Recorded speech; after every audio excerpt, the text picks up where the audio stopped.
In the grim darkness of the far future, there is only one true Prince of Darkness. It is not Magnus who did everything wrong. It is not Angron who is a poor blighted butcher. It is certainly not Abaddon, war master though he be. It is not Mortarion, who is more a second string even in his own legion. It is not Fulgrim, who is nothing without a mirror to reflect his glory. It is not the Aurelian, Lorgar, who hides from his brother Corvus, nor even the reviled one, Erebus, architect of the heresy. For each of the above is convinced of the righteousness of their cause. They think they are the good guys. It is not the great devourer, nor even the dread Necrons. The one consumes to survive, the other yearns for a return to mortality, and deign only to take back a galaxy they consider their birthright. Or if mad as the destroyers are, they will slay all, it is true, but at least that would be an end. It is certainly not the High Lords of Terror, who may well act only out of ego and aloof callousness, yet they struggle to maintain the Emperor's light. It is not the Craftworld Seers or Autarchs, who place others in the way of death to save their dwindling population. It is not the Tau Ethereals, for they ostensibly act for the greater good. And it is definitely not the Greenskins. They are a force of nature no more intrinsically malign than a tsunami or earthquake. No. There is only one being, one leader, one darkest soul, who is not interested in power alone, but actively connives and conceits to bring pain and misery to all. He actively wishes ill on every sentient being in the galaxy and beyond, to the entire universe. There is only one being who wields enough power and spite to threaten all living things. His end goal and active everyday driver is the enslavement and torture of every last being, soul, and sentient for all eternity. He knows he is evil, and he will have it done. He was not planned, constructed, chosen, prophesied, nor ordained, not born to the purple. Not 1 ounce of his power has been borrowed, bequeathed, or bought. He started in the darkness, then took the limelight. Armed with nothing but will, vision, and the blackest heart of all history, in the most cunning, cruel, and vicious culture imaginable, from nothing, he took the throne in the deadliest game. Now, he is worshipped as a self-proclaimed god. He is the direst lord of the darkest city. He rules from Cormorah. He is the undisputed supreme overlord of the Eladrith Enis, the Dukari, the Dark Eldar. And his name is Asdrubael Vect.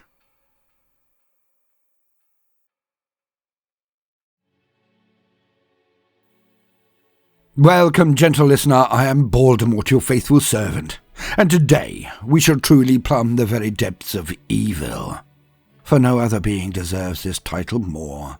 So, welcome to the rise of the blackest soul in all of Warhammer. As is my style for longer videos, we shall not just hear coldly recited lore. I hope to show, not just tell, how this tyrant began, and how deep the rot goes. Welcome, gentle listener, to the genesis of the Supreme Overlord, Asdrubael Vect. I was there at the end. I was there at the beginning. I witnessed the death of an empire, the birth of one far greater. The Eladrith Enis. We are the purest, truest inheritors of Eldari lineage. Asdrubael Vect.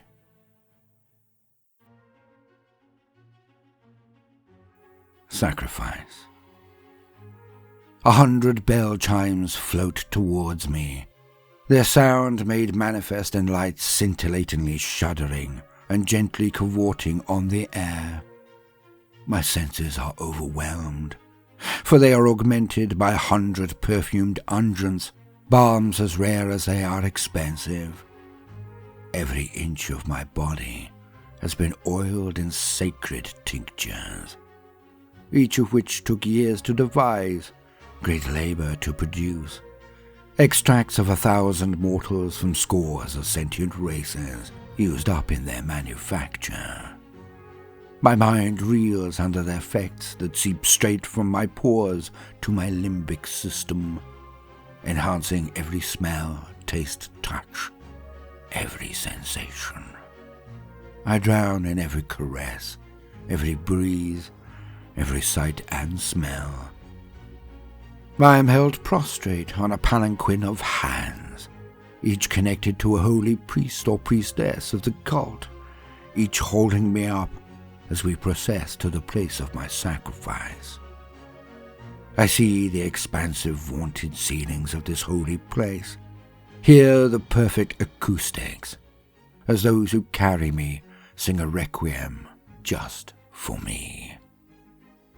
My mind, body, and soul shudder in ecstasy as I bear witness to the frescoes and filigree on the ceiling, depictions of our beginning, the war in heaven, the long years of rise and subsequent perfection in all arts and deeds.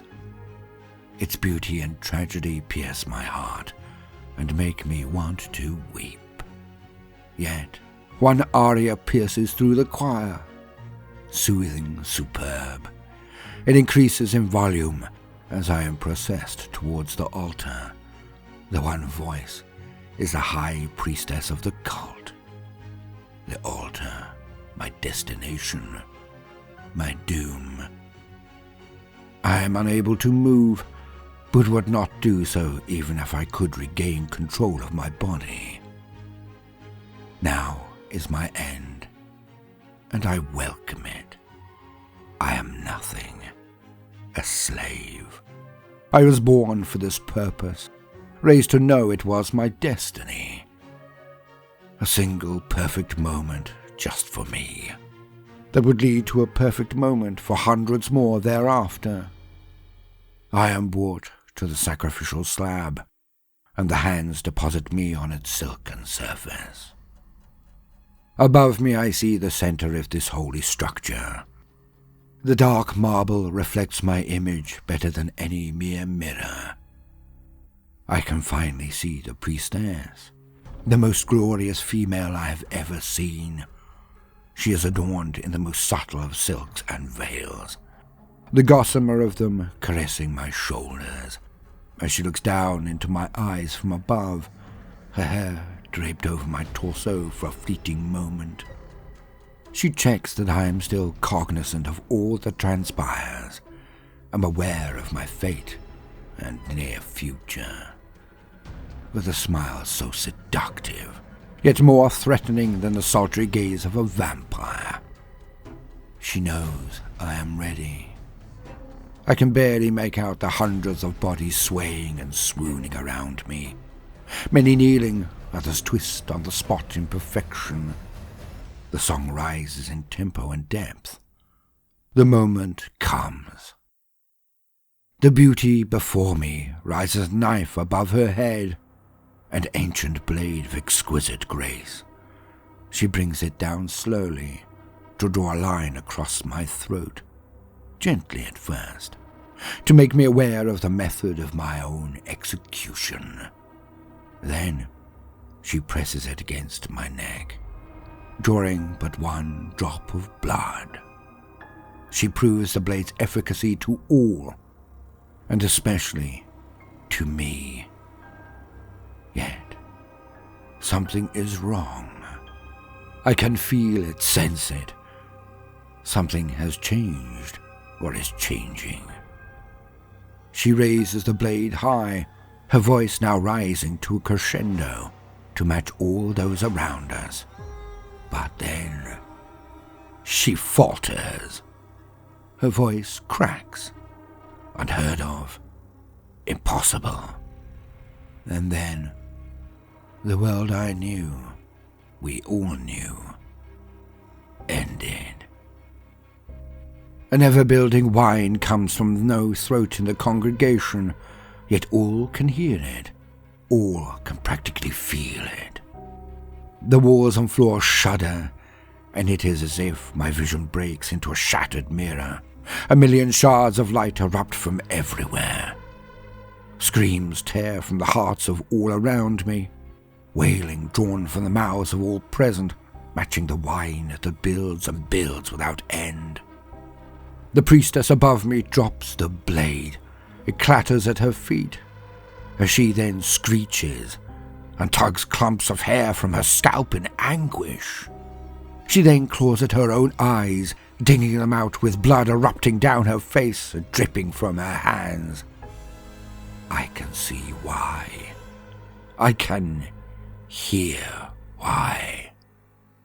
A reverberation tears at my very soul, shredding it, scattering it, as if someone had weakened the tethers to its housing and was dragging it away from me. Just moments before, I was resigned to my fate, a nothing, a nobody. I had been so overwhelmed by the narcotics in my system that it never occurred to me to fight. Yet, the scream from the other world, it changes me, opens my eyes, hardens my mind. I clench my fists, flex every muscle, bite down and resist this with all of my might. I resist the tugging on my very soul. While I lay there resisting, I can hear those who are unable to do so, those taken unawares, those without will, without purpose. Their cries begin to die off as the eternal shriek manifests. She who thirsts thunders into existence. She is born. I find out later that trillions of my people expire in that very moment. Finally snapped out of my stupor, I sit up and witness the effects. 90% of those gathered here are laying unmoving on the ground, their souls destroyed, their minds shut off, their bodies empty husks on the marble floor. But those few who remain moving, they are ranting and raving, tugging on clothes and hair, cutting their own skin, pulling out teeth, rampaging in rages. No two are exactly the same in their presentation, yet I know that they have all been driven mad. So too, perhaps, have I. I now have this fire in my soul, a yearning, nay, a necessity to exist, to strive, to conquer. Where others have been broken, I have been remade. I roll from the altar and sweep up the sacrificial blade that would have been my end. I grasp it in my hand, and it feels more natural than anything else in my past, my present. I am reborn. Shambling, babbling, broken ones rush towards me. I slice through throats, sever tendons, negate each one in a single stroke. Moving on, moving away from them all. I break through the ceremonial doors and out into the palace corridors. There are lines of dead everywhere, but also shamblers and screechers abound. I run, slicing, carving, killing. I see some few whose minds have not been shattered. I collect them one by one. The first I launched at, then swept their legs, but when they struck the ground, I landed atop them, but with my blade at their throat, not punching through it. I looked him deep in the eye and coldly spat. Do you want to live? Do you want to be on the winning side? He closed his eyes and opens them again, a clear indicant in the positive. He cannot move without my slicing his throat, so it is enough. Then pick up the tools of Calum and Chicane and follow me. I dominated him physically and mentally. In his shock, he has imprinted on me. I roll from him and scoop a ceremonial blade from the ground and launch it towards his outstretched hand. He grasps the blade and follows me. We move. The two of us become 3, then 4, then a dozen, then a score. Each time I state my terms, and they follow. Some resist, whether through madness or simple truculence, but I waste no time. I slay them and move on. Within mere hours, we have secured this place. We cover the ingress points, bar the windows, lock the doors, butcher any who make it to our landings high above, shoot down into any congregating at our perimeter.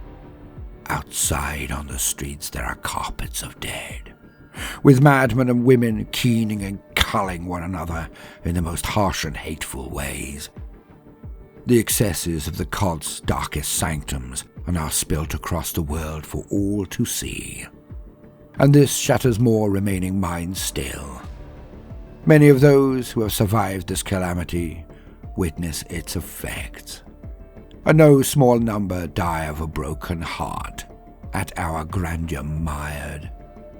Yet, when things slow and the screaming lessens, not for a turn of sanity, but by sheer lack of Eldar left to make lament, we can all feel the change. Something deep within all of us who remain has altered. Our spirits have been burst, broken, and little by little, inch by inch, slow, steady, drop by drop, our souls are depleting, consumed by that which we birthed, slowly supped upon by she who thirsts. And I know her. I can feel her like no other I have ever met, for I too feel an insatiable hunger, one that she awoke in me. Life, power, I will have it all. All will bow to me. All will give praise to me. All will follow my will. I will not stop, ever, until I have it all.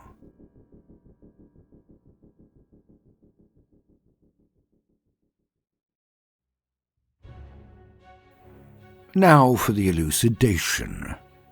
An Eldar enslaved to their own kind? To be sacrificed in an orgiastic blood ritual? How? Why? A dark and terrible moment, the birth of she who thirsts. What the humans call Slanesh, the Prince of Pleasure, the fourth of the most powerful dark gods of chaos. Yet how did it come to this? The Eldar once held the galaxy in the palm of their hand. Their hegemony was undisputed. They ruled for millions of years. Their might was what forced the battle-weary legions of the soulless Necrons into slumber, to avoid their vengeance. I shall explain this in brief. At the very beginning of the galaxy, the first two truly sentient species met, and instant antipathy and hatred broke out between them.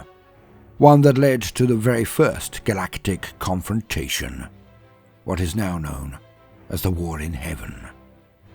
The Old Ones were spiritual and slowly grew into their power, extending their empire across the galaxy, meeting young proto-races and helping them. Their life did not grow to give succor to, the Old Ones seeded it. Cosmic gardeners, they grew the universe into a beautiful garden filled with life. The Necron tier were their equal and opposite, lords of the physical, with technology to marvel at. They went out into the universe with revenge in their hearts. For theirs was a blighted existence of never-ending pain. Their star was corrupted, and its rays were filled with a mutagenic curse that twisted their bodies. Even when they had escaped the confines of the star system of their birth, they discovered, to their lament, that their forms were perpetually blighted by the effects of their sun. It was all permanent. So when they met other, less developed species, they enslaved or exterminated them. The galaxy had been cruel to the Necron tier, so why would they not share this cruelty? When they met the Old Ones, who were immortal and near proof from pain and illness, they demanded the secrets of their hale and hearty existence. The Old Ones refused to share their secrets. For what more harm could they do to the universe than to make these hateful horrors proof from time and death? This response led to unfettered war. The Necrontyr assailed the Old Ones without mercy. The Old Ones crushed them in the first phase of the war, as they used something called the Webway to transport their ships at a fraction of the time required by the Necrontyr. Their Webway will feature heavily later, so just know that it is a sub-realm between the real universe and the Immaterium, the spiritual realm, the Well of Souls, what would later become the Warp, the dark and terrible place where the Chaos Gods exist. Hence, the Old Ones used their Webway for such strategic advantage that they smashed the Necrontyr and pushed them back to the fringes of the galaxy, most of them back to their own homeworld. The Necrontyr were in exile, imprisoned back under their terrible star. Until, with nothing better to do, they detected the reason for its instability. They had detected another form of life, the Catan. I will not dwell on this over long, so for further nuance and details please see my videos on the Silent King. But in brief, the Catan, the Star Gods, joined with the Necrontyr and transformed them into the undying Necrons. So, in a way, they gave them the immortality they so yearned to own. But the cost was their very souls. Together the Necrontyr and Catan annihilated the Old Ones. During the war, which is estimated to have lasted millions of years, entire epochs, the Old Ones unleashed their mystic might, and slowly the Immaterium rejected this use and was transformed into the Warp. But they also took all of their skill and made entire species of warriors to fight the Necrons and Catan. Some of the races born of this period were the Rashan, the Knib, the Jakero, the Krork, who are now the Orcs, and, of course, the Eldari. The Eldar were incredibly psychically gifted, as this was one strong counter to the powers of the Catan. Yet they did not play a significant part in the war. Certainly they were not enough to save the Old Ones from extermination. When the last Old One facility and population center was destroyed, when only perhaps one or two had fled into the darkest recesses of the void or deep umber of the Warp, the Necrons then took revenge on the Catan, the masters who had stripped them of their souls. This battle lasted a long period and meant the death of star systems and sectors entire. Yet eventually, the Necrons won out. They shattered, captured, and contained the Catan. Yet when this was all done, they looked out upon a galaxy that was no longer theirs. For the Eldar and Krork had thrived and taken huge swathes of the galaxy, and the Necrons knew they did not have the strength to end them. So depleted and exhausted were they in their battles, first against the Old Ones, then the Catan. With chronoscrying and technomancy, they discerned that the Eldar would eventually burn out, but this would take millions of years. So the Necrons went into their slumber, marching into stasis crypts, which would allow them to sleep through the eons until the Eldar had faded. And with that, to the least and the last, the Necrons simply disappeared. The younger races were left to claim the universe unopposed. The Eldar turned on their brethren warrior race, the Krork, culling them to such an extent that they devolved into their current state. They became the Orcs. Other races were seen as either curios or vermin to be exterminated, and thus this continued for the next 20 to 60 million years, depending on who you ask. The Eldar ruled supreme and unchallenged in all that time, but their failing, that thing which was built into them, was simple. No matter what they said or how they might screech of their perfection and civility, the Eldari were made for war. Oh, they perfected every form of art, science, mysticism, poetry, writing, dancing, and, of course, method of war. Yet something was missing within them. They had no internal drive.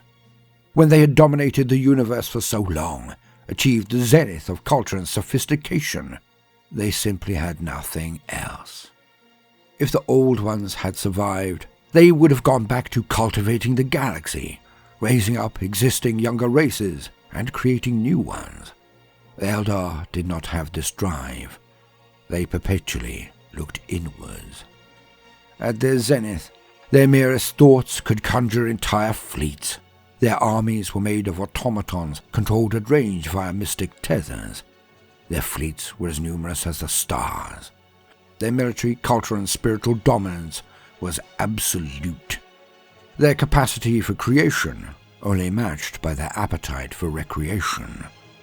But they were empty.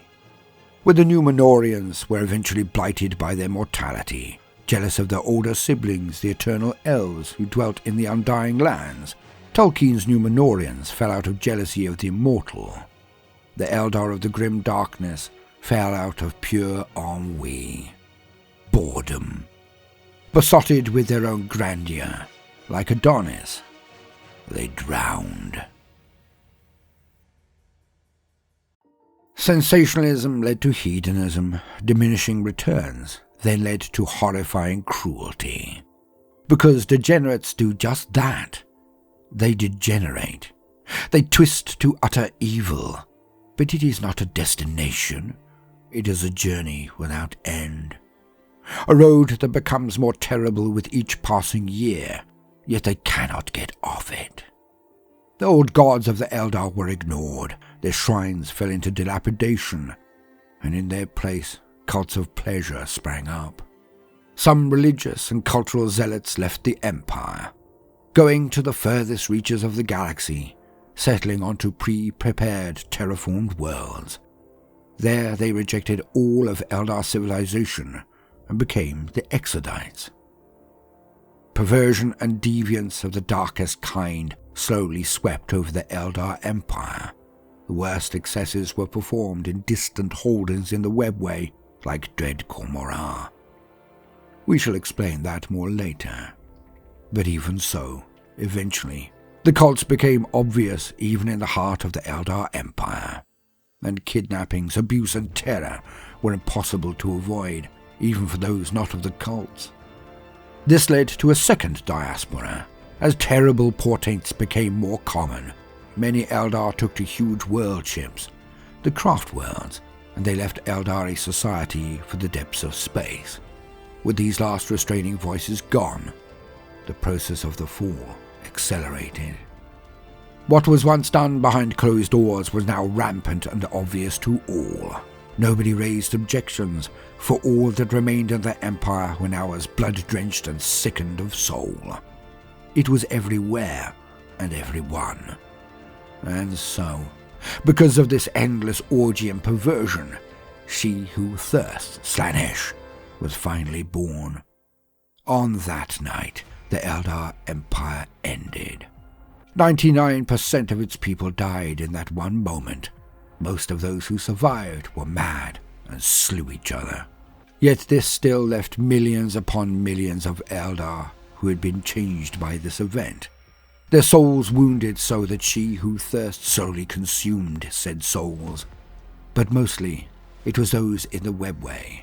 They survived due to the seeming distance from the real space empire. Only those of the darkest heart and bright and dripping soul survived the event in real space. Eldar men and women akin to Vect, if they can truly claim that mantle. There was no escape from it then, not at start and not in the end. And this led to many more dying of simple exhaustion. Yet this mania was not to last.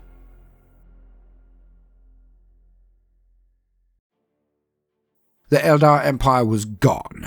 Those nobles who had previously moved their rituals and holdings into the Webway to escape prying eyes? The very worst of the worst, of course. They continued the Empire, ruling as they had done for millennia untold. Yet not even they could die and reincarnate any more, as the entire race could before this event. And now death stalked the long-lived Eldar. For when they did finally expire, they would not reincarnate. They would meet in the warp with she who thirsts, and she would consume them totally. The Excerpts and Craftworld Eldar formed their own solutions to this dire fate, but the Dark Eldar, they craved true immortality, and it was not long before they managed it. As the Dark Eldar souls had changed, so too had their society. It was long in the coming, but the old ways would one day be swept away. And it was Vect. He did more to make this happen than any other. Where most will stumble down the path of evil, then lose their footing and roll forever onwards, there are some in the galaxy that knowingly run down it with eyes wide open. Most of these rare beings end up as demon princes, and it is the greatest loss to chaos that the other gods permit she who thirsts to declare the Eldar enemy. For in the Dark City, such twisted mortals exist in their hundreds, if not tens of thousands. And then, perhaps once every epoch, perhaps just one per species, there is a being of unquenchable hunger, a being of infinite spite. The one who possesses a hatred of everything and everyone, an enemy of reality itself, a black heart. Shockingly, in this era, two exist, but only one is truly active. Asdrubael Vect. Born a slave destined for butchery on a block. How did one such as he rise in so stratified and ancient a civilization? Well, let us see. Rising Star. It is before he sat the throne, before they knew who he was. I always knew. Could see it from the first moment we met. The way he toyed with others, even me. I was never aware of it at the time. Me, an Eldar.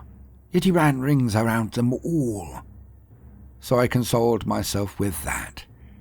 It wasn't just me. It was everyone. He stands as the attaché walks in, an underling of Lord Zelian. This Saloniastus, a dignitary, does not deem it necessary to exchange pleasantries or formalities. We can all see the wrinkling in his nose, as if he has trodden in a turd. He is too good for our shrines, certainly for our company. One day he will regret this. I know it. He has no idea who he is talking to. Asdrubael the Archon, is it? He sneers as he languidly looks around at us all, not even giving our leader his due, his full attention. Level, calm, unruffleable, our Archon responds. Yes, that is our rank at present. How may we serve Lord Zelian? Through half-mooned eyes, Saloniastus drawls. We hear you command many blades now. Some hundreds, it is said. Thousands. But please continue. He flicks his eyebrows and rolls his eyes at the interruption and its contents, before languidly returning his gaze to our leader. Impressive for one of your humble beginnings, I'm sure. He pushes on so none can take truck with his backhand insult. My Lord Zelian wishes a matter be delicately resolved. You have a fast-growing reputation for discretion and efficiency. Lord Zelian wishes a certain target to be neutralized, hurt at the very least, slain at best, responds the Archon. Lord Zelian cares not to the how of the matter. Our leader almost imperceptibly leans forward as he responds in a measured tone. The challenge has been accepted. Names. The haughty one responds, equally level.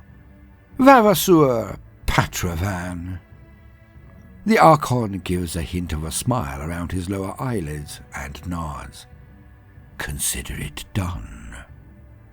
Soloniastus raises an eyebrow and a curl of his lower lip, then turns on his heels and parades from the room. The interloper is now gone. Patravan is a Vavasseur, a minor lordling, but he is an aristocrat. He must command up to 2,000 or 3,000 blades.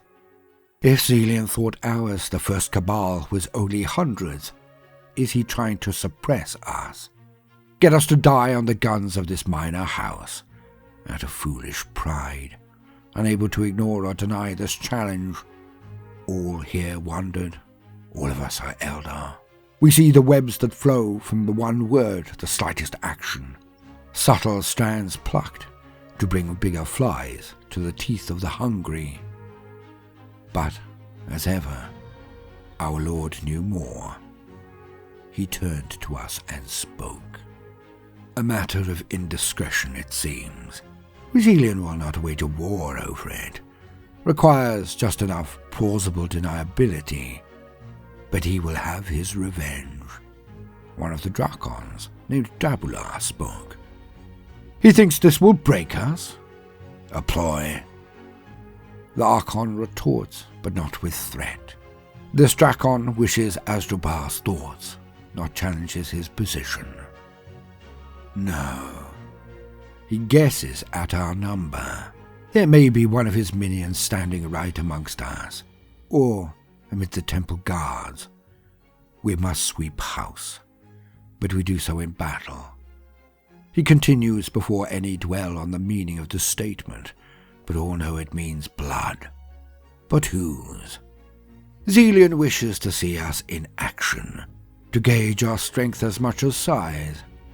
He merely wishes his suspicions to be confirmed. He needs an unseen hand, or, if we leave survivors, a cat's paw he can sacrifice. If a gang were to botch this, he could instantly distance himself. But if we succeed, he believes he will have access to a mercenary force. One he may well try to absorb if we are too effective. If we make this look too easy, so we walk the line. We achieve, but we do not gloat. No glory, not yet. We must be as our namesakes, the Cabal of the Black Heart. It is not hot nor cold. It is patient. We play our part until we are ready for more. And that was that. So ordered, we made preparations. That week, after observation time from Asdrubael Vect, we exterminated every last member of Vavasseur Patravan's family, crushed their warriors in a landslide of coordinated miniature engagements. But the scale was vast. We wiped them off the streets of the Dark City in one night. We worked for Zelian again, then others in the nobility, and with each contract, we grew. More and more minor outfits, organizations, and gangs bled blades to our outfit, the first and greatest, the Cabal of the Black Heart. We were on our way.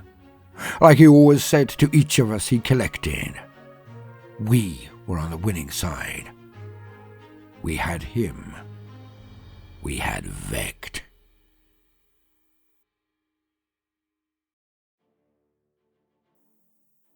Vect started from nothing, but soon took power as fast as he could. He began with the guardians of holy shrines, the ceremonial sites of the pleasure cults, recruiting by force of will or force of arms. Like a black hole, he drew in more and more to his gang. Yet gangs had always been prevalent in the Dark City, even when it was a mere trading port in the webway. His organization was not as clumsy or simple. Vect formed the first and most potent Cabal. the Cabal of the Black Heart. Little by little, inch by inch, Vect led his cabal to grow and gain more power. Contracts for nobles or even gangs were performed to perfection. Soon his name was whispered in the highest echelons, and none crossed him outside the illuminous ranks of the true upper nobility. Still, they underestimated him. His little gang was gaining strength, but it was a nothing to these people. The nobility had ruled the Eldar Empire for millions of years, the same souls returning again and again, carrying their supremacy forward throughout the millions of years of their power. Thus it was impossible for them to see any way but their own. Oh, noble houses rose and fell, but they were exclusively in competition with one another. A club so exclusive that it was madness to even conceive of infiltrating it, let alone defeating it. They were unassailable, and they knew it. And things only got worse after the fall. The arrogance of the nobility entrenched their perception of themselves. With a hole in their soul that constantly required refilling, it was not long until one of the Dark Eldar discovered how this might be achieved. Vect will always claim that it is he who discerned this secret, the way to elongate their lives and sustain their ever-depleting souls. Yet it is far more likely that one of the homunculi, maybe even Urian Rakath himself, who made this discovery. Yet which of them would now gainsay the Lord of Khor-Mara? No matter the genesis of the discovery, the Dark Eldar soon worked out that to refill their own souls was simplicity itself.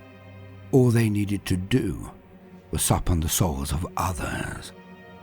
One might immediately think of vampires, consuming others for sustenance. The truth was darker than that, far darker. Where a vampire might grab an unwitting victim and take them into the darkness and bite their neck and drink their blood, or perhaps consume their souls directly. This was not the case with the Dark Eldar. In this blighted universe, sentient races give off psychic energies in the extremis of their emotions. Hence, when one is forced to the extremes of joy, your soul might burn like a star and give off bountiful loving energies. But this was anathema to the needs of the Dark Eldar. They required the opposite. For a Dark Eldar, the Eldris Anise, to slow down their soul's depletion, to top it up and regain physical perfection once more, they require to witness other sentient beings experience fear and misery and pain. Desolation and terror were the finest bouquets to them. So they did not just terrorize and torture others for titillation anymore. They did it to supply their vitality and replenish their seeping souls. The Dark Eldar dine on evil, and the combination of appetites was truly grisly.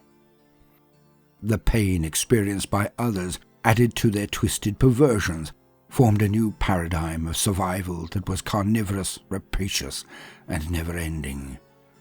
For each of the Dark Eldar still suffers from diminishing returns over time.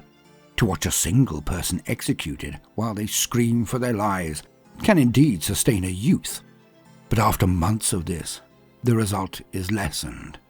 Hence, the level of degradation and pain inflicted must escalate to give the same results. Now imagine what depths must be performed or witnessed by beings such as this who have lived for millennia, each day requiring darker deeds than the one before. If I were to plumb the darkest corners of my own soul, if I had 100 years to explore these elements, even then, I would not, but definitely could not, even begin to give vision or description to the deeds that are performed in the Dark City. Unrelenting, unending, unstoppable horror. And those Dark Eldar who did not witness these acts, the soul is slowly stripped from them by she who thirsts, Slaanesh. But you do not die. You wither eternally, every day getting more ugly, more ungainly, more pathetic. In the lowest levels of Khor-Mara, There are ghouls who exist, but wish they did not. Starved of cruelty, they lurch and crawl around in the darkness, never dying, but never truly living. And any Dark Eldar knows that they are but one slip, one unguarded moment, one mistake, away from being ejected from their position and cast down. Many would prefer death, is what a human or any other sentient being might state. Yet the Dark Eldar know that even this miserable existence is better than being truly and finally consumed by Slanesh. For when inside her belly, they are not ended. Folklore and dire knowledge of warp entities, for the Eldar have more information and experience with them than any other race that has ever existed, even the old ones, informs them that their existence is not over. They reside in the midst of she who thirsts forever, experiencing anguish and desolation unfathomable to any but the Eldar. It is truly the fate worse than death, eternal suffering. The only way to avoid these twin fates is to maintain power, but one must also increase in power. For one day 1,000 slaves suffering will not suffice. As the Dark Eldar age, their needs grow, so the power to meet this appetite must be accumulated. To stand still in the Dark City is to embrace the fates I have outlined, and no Eldar would ever accept this state of affairs. Yet power and authority, slaves and sentient snacks, are not infinite. It is akin to the jihad of the world of darkness. The unnatural hunger must ever be sated. As the hungers of the elders grow, their consumption matches it. Thus, for Cormorant to survive, it must ever increase its resources, or destroy enough of their own to never stop but merely stall this conspicuous consumption. Hence, it is not only to remove competition, not only to remain afloat, that there is endless, vicious and deadly competition amongst the Dark Eldar. It is also a survival mechanism indelibly etched upon the Drukhari psyche itself.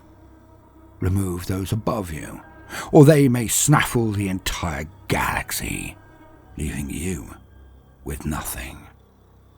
Now imagine what level of paranoia, Machiavellianism and callousness one must maintain at every moment of every day just to survive in this society. Let alone what diabolic drive, incredible subtlety, and cruel cunning one must have to rise through the ranks. Truly, the stuff of nightmares. Yet time moves on, as it always does, and powers rose and fell. While the noble houses played their Game of Thrones, another force arose. The solar cults. Decisions. A rare muster of the Cabal's darkest blades, Drakon Cathilian simply stated what many of them were thinking. Archon. The spires burn from Elendrach to Port Carmine, from the old city to dread Shadom. Confusion is rife, butchery rampant. No quarter of the city is without the buzz of blade, the shot of dark light. The tower teeters. Long have we tolerated the slights of the old blood. There's never been a better time. Another may not come. Asdrubael Vect nodded solemnly, then looked to each of his Drakons in turn.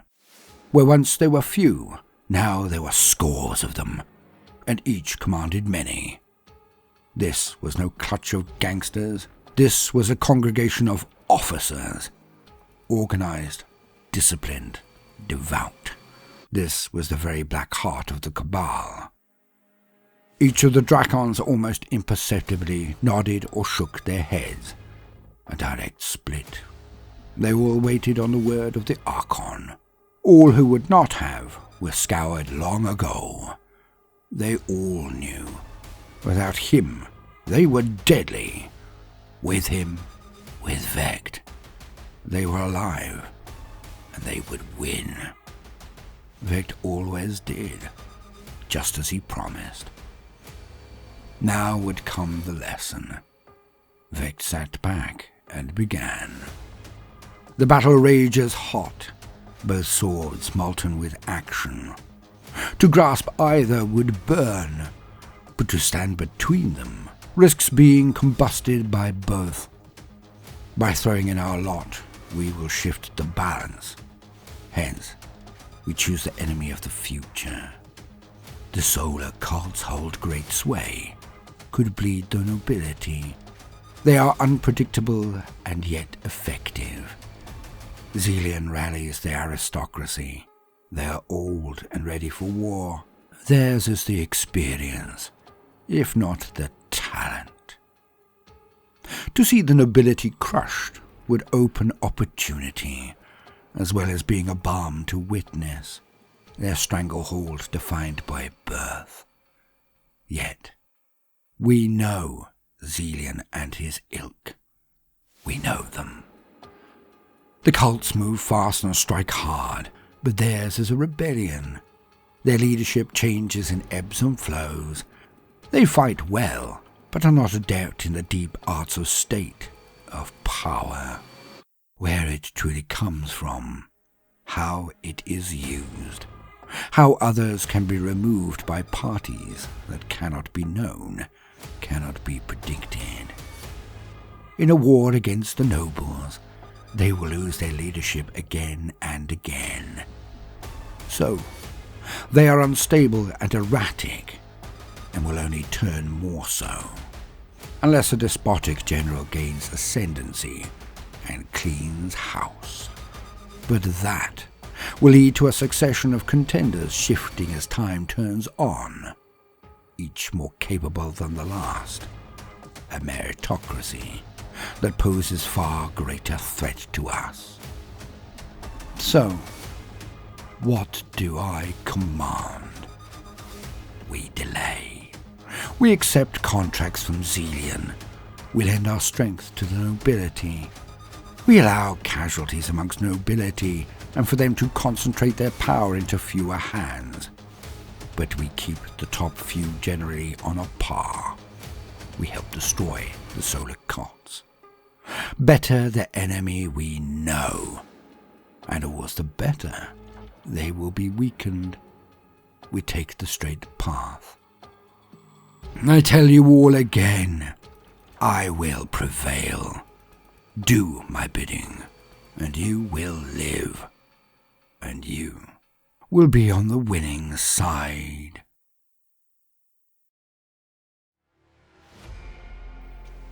The solar cults. Cormorant had grown, a pocket segment of the webway. The Eldar knew how to brute manipulate it, not create or extend it, but they could merge sections, and in few cases they did. Cormorant slowly absorbed some of the other realms, attaching itself to the greater city. It was deemed early on that they, the denizens of the webway, would require actual stars to assist in growing food, as the Drukhari still required worldly sustenance. They stole them from real space. 2, to be precise.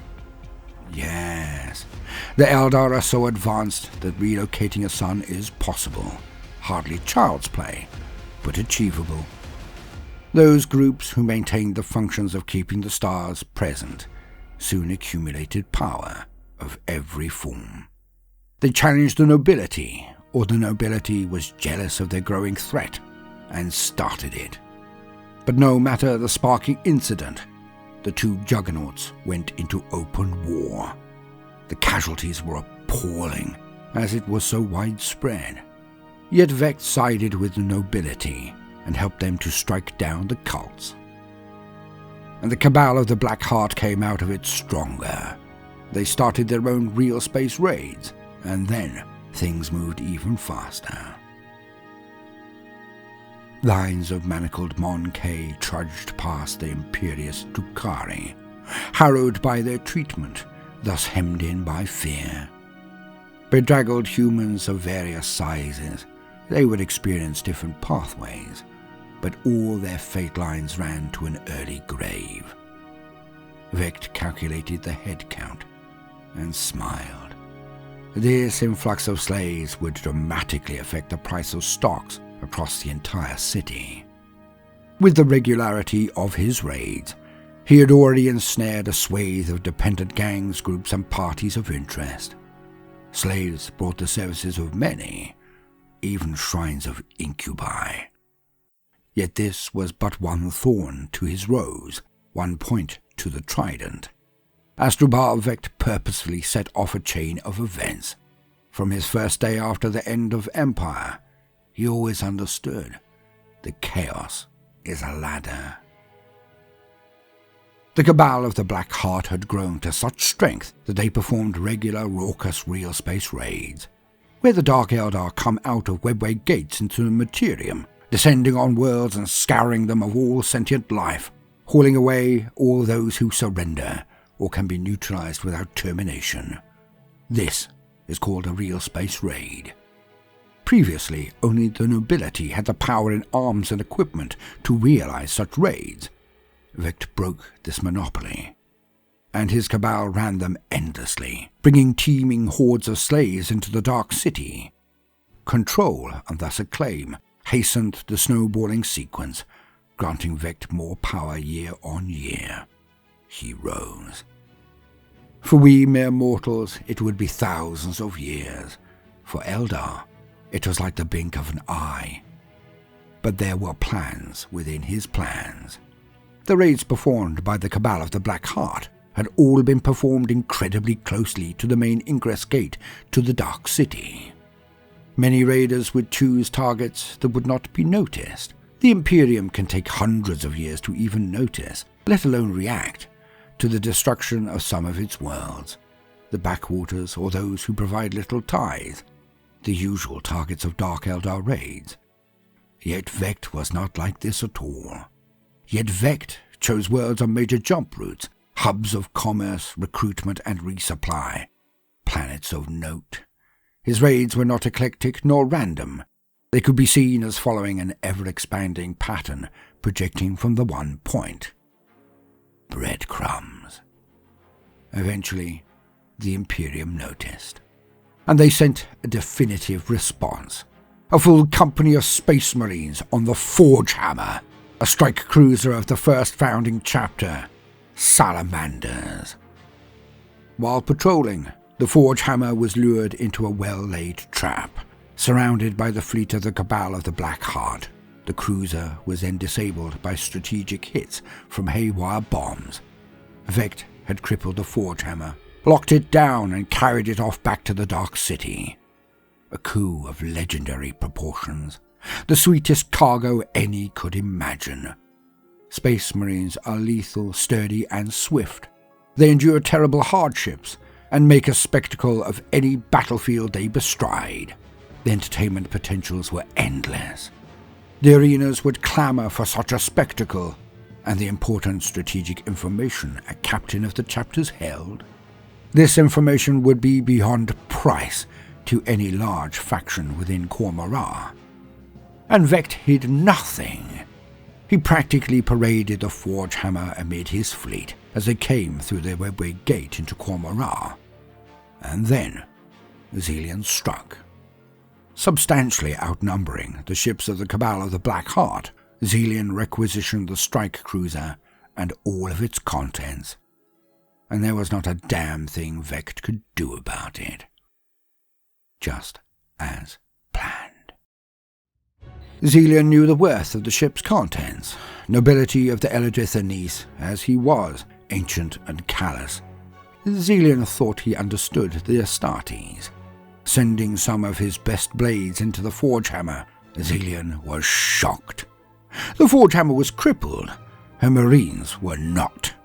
Salamanders are some of the most respected warriors of their order, because of their resilience, determination, and a marked affinity with all things hot. Flamers, melters, all the weapons that work best in short to point-blank range. The Salamanders may not have the loud rage of the Templars, nor the bravado of the wolves, but they are doughty warriors. Few amongst the Space Marines can match them in close confines, and the inside of a strike cruiser is very confined indeed. Zelian's losses were heavy. The cream of his elite slaughtered by the Astartes. For one simple reason. The Drukhari were there to capture Mog K. They underestimated their opponent. The Marines were, as always, there to kill. They were the angels of death. In a move that surprised all but one, Lord Zelian returned salvage rights to the Cabal of the Black Heart. He would, of course, not permit them to remove the Forge Hammer from his holdings, but they could go inside to claim their winnings. A transparent move to many, but Vect eagerly agreed to his terms. He set up a base within Zelian's domain, under his very watch, and then began sending capture teams into the Forge Hammer. Alas, they were no more successful. The Cabal had grown in numbers rapidly, and Vect had identified the newly recruited factions that were not entirely trustworthy, or going all of the way through to outright working for the nobility. These warriors he sent in bit by bit, dragging the process out over many days, culling those in his number that were not truly black of heart. Vect even paid off other mercenary groups and sent them in also. It was utter carnage. The Salamanders outfought the Eldar by factors, had home ground benefits, and were unbreakable. The mercenary group were no better equipped to deal with Astartes, and many of the free-range mercenaries in Cormorant ended their existence in the Forge Hammer. But little did Zelian note, these were all third parties he had used in the past, the rabble he employed to preserve his own numbers. Nor did he know one small thing, something that Vect knew all too well. The Salamanders, like most chapters of Space Marines, have librarians, psychers. When the Forge Hammer was stunned into submission, he began. Librarian Hestion sent messages through the warp. He was calling to his brethren, even when the Forge Hammer had been taken into the webway. Through all of the 16 days of the siege of the cruiser, he had continued his labors. And finally, that call was answered. The Salamanders had come, and they were not alone. The Howling Griffons and Silver Skulls were at their side. Led by their mighty battle barge, Vulcan's Wrath, 24 strike cruisers and all the Marines they needed to fill them erupted through the webway gate, right in the middle of Cormorant.